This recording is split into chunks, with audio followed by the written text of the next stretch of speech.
Hey there, and welcome to the Transparently Jordan podcast, where I'll be talking with a new guest each week, and we'll be covering topics in health, fitness, lifestyle, and so much more. So stick around and let's get into today's episode.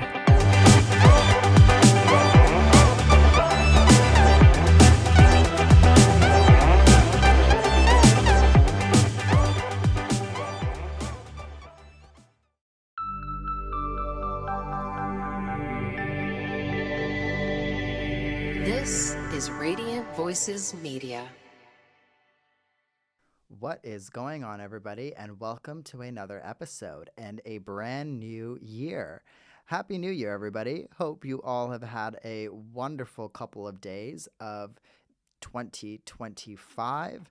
I think this episode's going to be posted on the 31st, so I'm getting a bit ahead of myself. Happy New Year's Eve, everybody. I personally am not the type of person that does anything New Year's Eve, so I always forget about New Year's Eve. I, in my opinion, think it's just an overrated excuse for people to get shit-faced, but, that's just my opinion. I am going to be doing a solo episode, if you haven't realized already. I thought, let's start this year off with a bang. I want to start doing some more solo episodes throughout this new year because I feel like when I first started this podcast, one of the reasons why I wanted to have guests on was because I think my confidence and how I presented myself was a lot different. So even if you go back and you listen to the first couple of episodes, I think I was very, I don't want to say rigid, but I planned the questions and it was very kind of robotic, which I don't like. And I feel like it was probably because of my lack of confidence, and it was probably because I didn't want to be heard myself, yada, yada, yada. Whereas now I don't really care about all of that. So I thought, let's maybe post a few solo episodes here and there. The weeks that I don't have guests on, it will be me talking. And, I just want to be a bit more consistent with the podcast because I am so happy that you all have been tuning in and listening. And welcome to any new listeners. Thank you for tuning in. Thank you for subscribing. But yeah, I think it's very hard when you're posting not consistently. I can't talk today. This is going to be an interesting episode. But yeah, so that's what today is going to be about. It's just going to be about goals, setting goals, making sure that you're starting your goals, because I think there's no better thing than the present. And when a lot of people create goals, a common thing that I hear is, oh, I'll start this tomorrow. I'll start this January 1. But why not now? So this whole thing of waiting until January 1, I think is very overrated and very outdated. You don't need to wait until January 1 to start a goal or to start something that you've been wanting to do. There's no better thing than the now. You never know what's going to happen tomorrow. You never know if there is going to be a tomorrow. And I think it's very easy for us to make excuses, and it's always easier for us to, I guess, say, oh, I'm going to be doing this tomorrow instead, or, oh, I'll do this when this happens, or, oh, I'll do this, yada, yada, yada. But I think putting yourself out there and just starting is kind of the first step, whatever that might be for you. So, yeah, don't wait until January 1. Don't wait until tomorrow. I think if you have a goal, put it in motion. Start working on that goal now. Of course, there is, for whatever it is, there is probably some planning and things that you have to do on the sidelines, but the quicker you start a goal and the quicker you start working on the goal, the better I think chances of you reaching that goal are going to be, because again, you've started the goal, and it's a lot easier to reach a goal once you've started it. A lot of people tell me, a lot of the times, oh, I want to do X, Y, and Z. And I ask them, okay, well, what are you doing about it? And how are you getting to that? And they're like, oh, well, it's just an idea.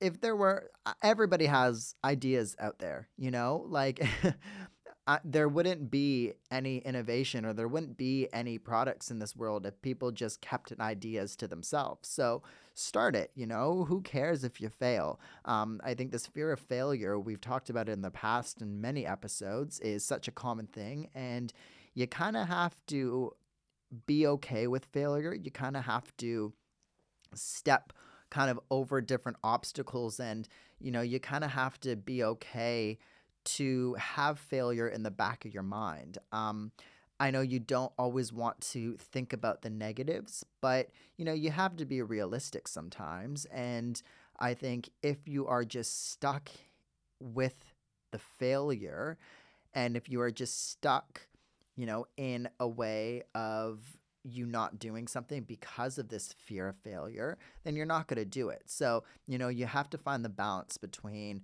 pushing through and having kind of a fear. When you are creating goals, try to start in a slower fashion.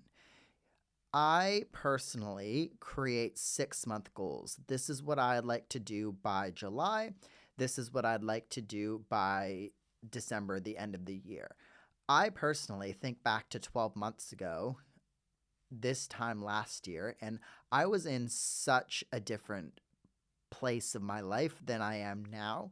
And I feel like just so much has happened in this last year. So if I plan a year in advance, things are probably not going to get done to the extent that I would want to, because so much can happen in a year, and so much does happen in a year. Me personally, 6 months is a bit easier. I think to 6 months, I plan 6 months in advance, and I don't really look past that, because I think for me, 6 months is a lot more achievable.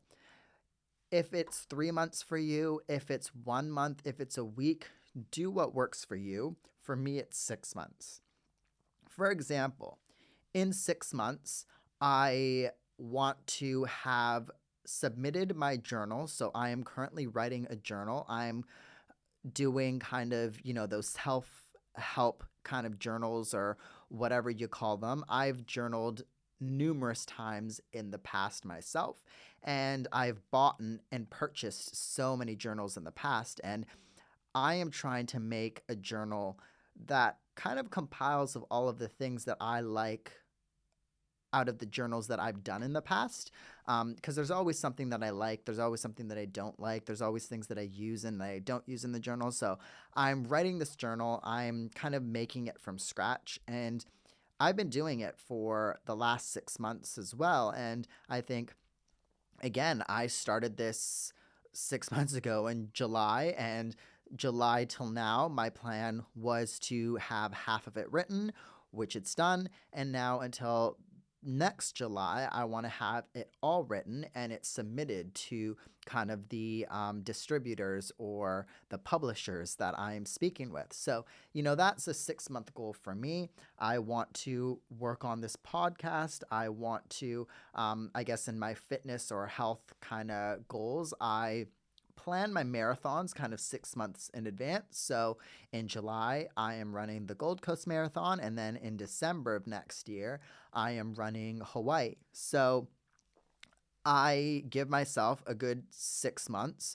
And I, of course, have a coach. So my coach, I guess, has 6 months to help me reach my goal. And yeah, I think that's how I personally do things. Of course, along the way in those 6 months, or along that 6 months, I'll have little events here and there as little testers and things like that. But that's kind of how I do things, is every 6 months. And then within that 6 months, I do have, in a month I want to do this or I want to do that. So I do have little more, I guess, smaller goals just to lead up to the bigger goal in 6 months. But I think for me, I write down all of my goals on a list. I post it on my refrigerator, and it's just very refreshing over the 6 months to see kind of the check marks next to the boxes, and to see chipping away at all of the small things, which then lead up to the big goal. That's how I personally do it. I like to have that visual aspect of it.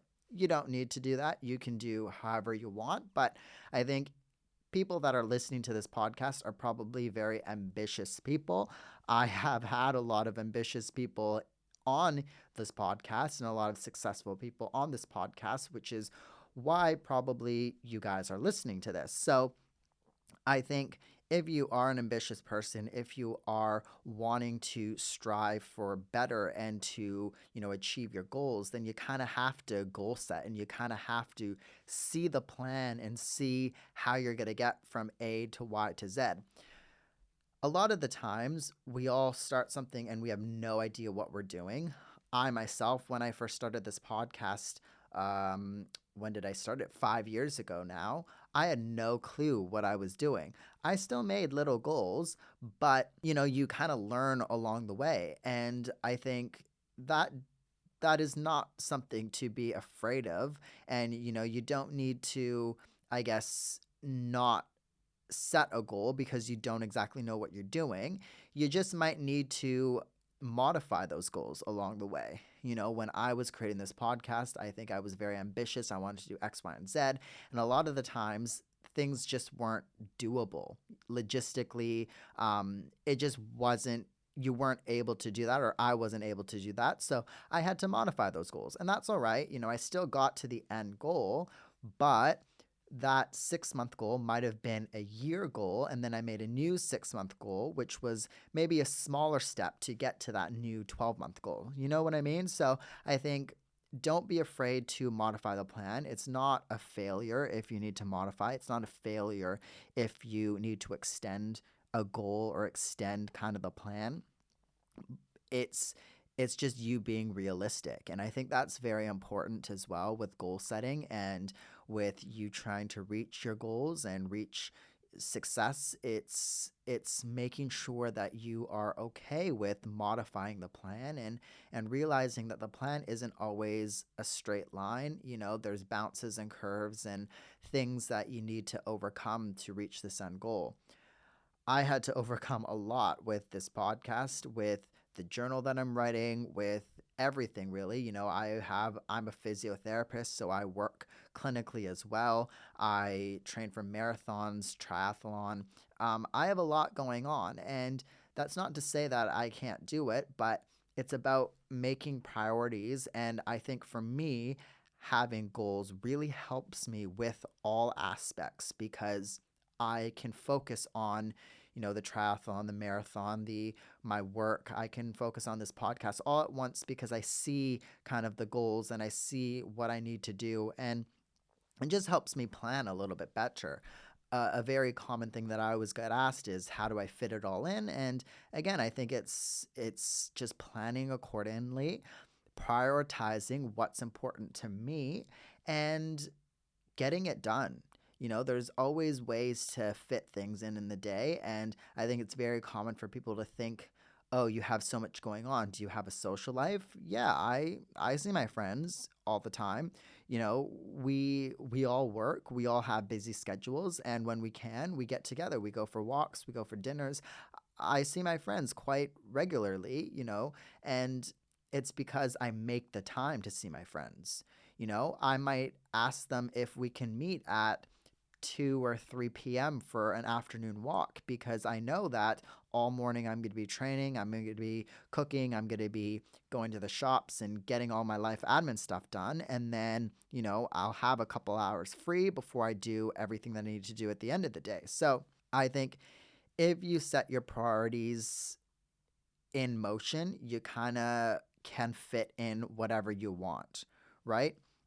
There was something that I watched on Instagram, or maybe it was TikTok, I can't remember, but it was about people trying to lose weight. And I think it was one of those, there were people in a room talking about their opinions and debating topics and whatnot. And I think this topic was on how there was one half of the room stating that it's harder for some people to lose weight because they have a lot more on their plate. They, can't find the time in the day, and There was some very decent points there, and then the opposing side was like, well, we make the time, which I agree with as well. I think the one side was basically their argument was, well, I have a full-time job, I have kids, I have, all of these other responsibilities, which again, I totally understand. I don't have children. I don't, have all of that on my plate.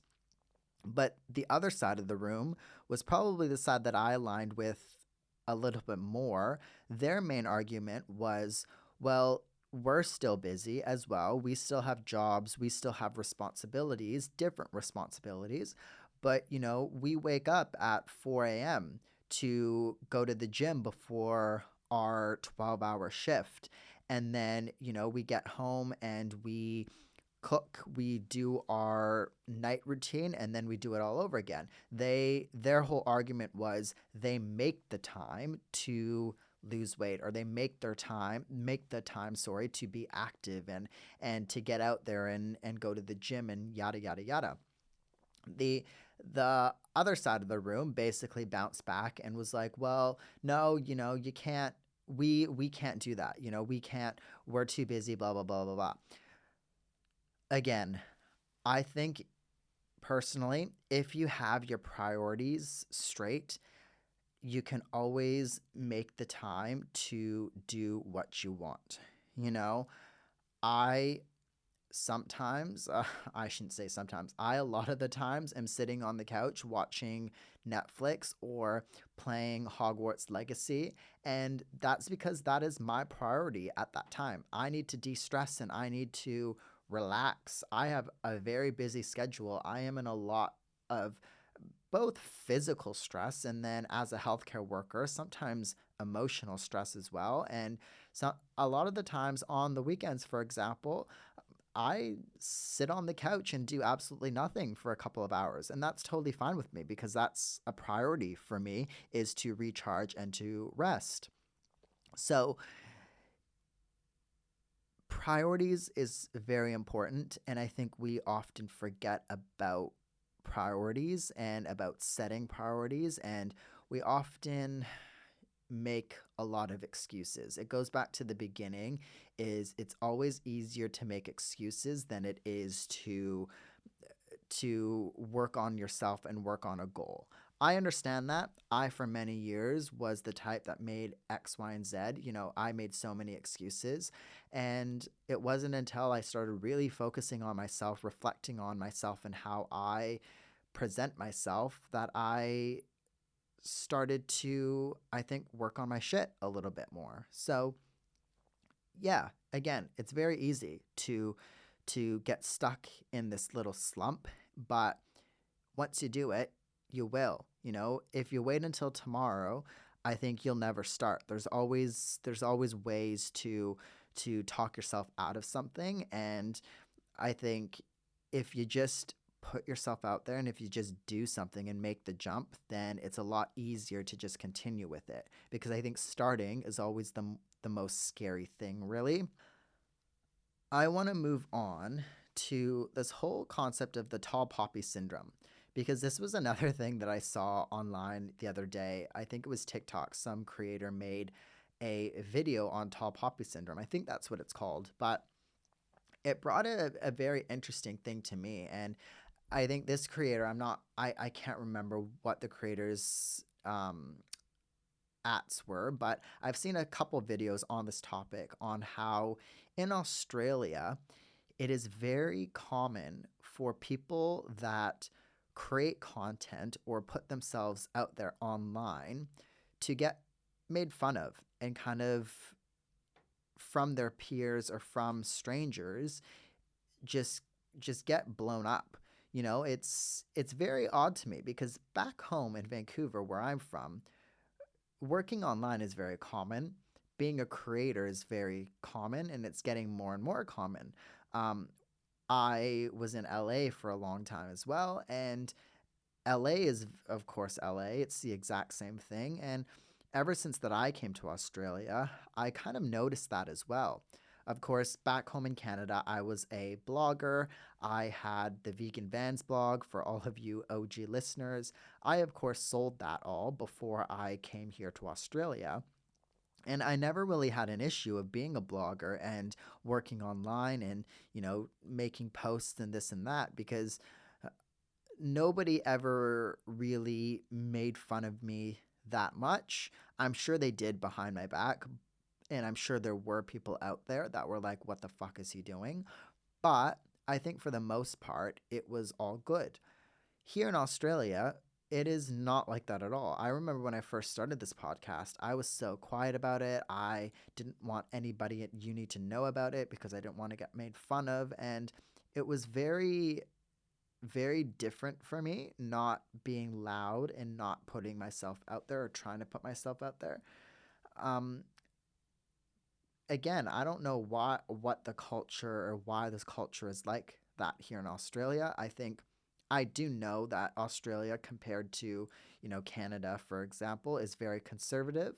I think there are a lot of things that are behind here in Australia, the ways of thinking and um, yeah, I think Australians kind of think that they're very ahead and that they're, ahead of the times and that they're open minded. But in my opinion, as a Canadian that is now in Australia permanently, it is not like that at all here. I personally have never experienced as much racism and homophobia than I have since I've moved here to Australia. And yes, I live in South Australia. I know South Australia is a lot different and a lot more conservative, but it just kind of shocked me how different it is here. So, yeah, I found that a bit interesting, and I just wanted to end with that. If you're a creator, if you're somebody who is wanting to put yourself out there or start a podcast, start a blog, start whatever you want to start, be bold and put yourself out there. Like, don't let people tell you no. Don't let people scare you into not doing something because you never know what can come out of it. And I don't mean like fame or success in that sense or anything like that. For me, what came out of this podcast was confidence. I really think that I have strengthened up my ability to talk to strangers, which, of course, in my profession as a physiotherapist is a very important skill. And I think this podcast strengthens that skill.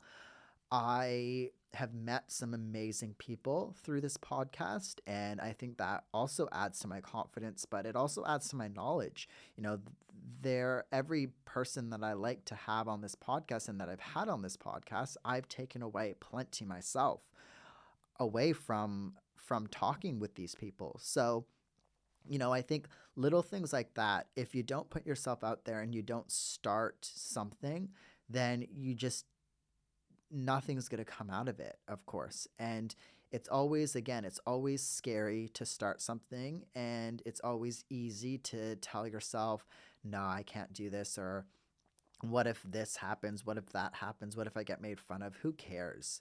If you get made fun of for putting out a TikTok or putting out a video, you know, then whoever made fun of you is probably not the people that you want to put in your corner. And I know that's very hard because you might lose some friends when you start to create content, when you start to put yourself out there, you might lose some friends, and that's a very scary thing. But I think it's important to remember that it's okay to outgrow people. It's okay to have different interests and different likes. I have I have friends that are not in the health field. I have friends that are in the health field. I have friends that are content creators themselves that are not content creators, and there's always some commonalities that you can find with these friends, but you don't have to agree on everything with friends as well. So, remember that, and you don't necessarily need to just ignore or ghost friends for starting something new. But again, it's important to remember that sometimes you might lose friends, and that's all right. If you lose friends because you've just fallen out of I guess the love for, what you were doing together, or you've just outgrown each other, then that's okay. That's natural, I think. So, yeah, if you are somebody that is wanting to create something and put yourself out there, I understand it is scary. I was terrified myself, and there are some episodes that I do, and even these solo episodes, I'm terrified putting them out there. But once you've done it, it's like a weight has been lifted off of your shoulder.